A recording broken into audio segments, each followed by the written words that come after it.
We are given two capacitors in series which are connected to a battery. And after some time in one of the capacitor, we have inserted a dielectric. We need to find the ratio EI by EF and the amount of charge that flows through the battery. So if we need to find EF, then it's better to find the charge first. So we are going to do the second part first so that we can find the charge, and then from the charge we can calculate the final electric field. So how do we calculate charge? So they are in series in both the cases.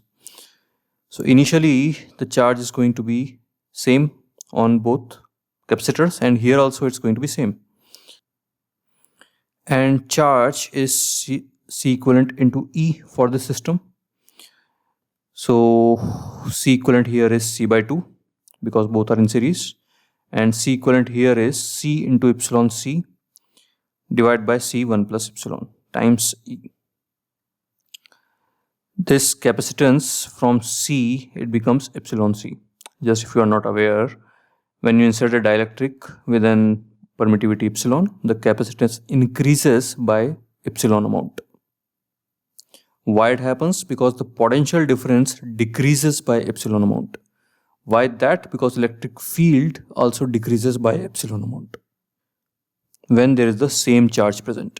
Anyway, though capacitance becomes epsilon C once you insert the dielectric, so C equivalent will be accordingly for the series circuit. It will be C1 C2 by C1 plus C2.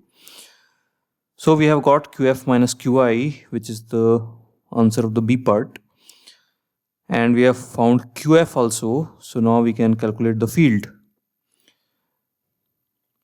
So potential is ED across the plates. So D is same in both the cases. So EI by EF is proportional to V. So initially electric field was E by 2, half each.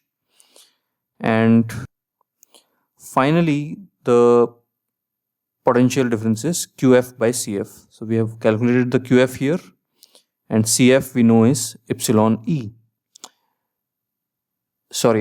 C. So we just do that, put the values of QF and CF here, and we'll get the ratio EI by EF. So the electric field falls by epsilon plus 1 by 2 times. See, EI by EF is greater than 1 because epsilon is greater than 1, which means initially the field was more and finally it is less. And that is expected. When you insert dielectric, the field inside will always decrease. So these are our answers.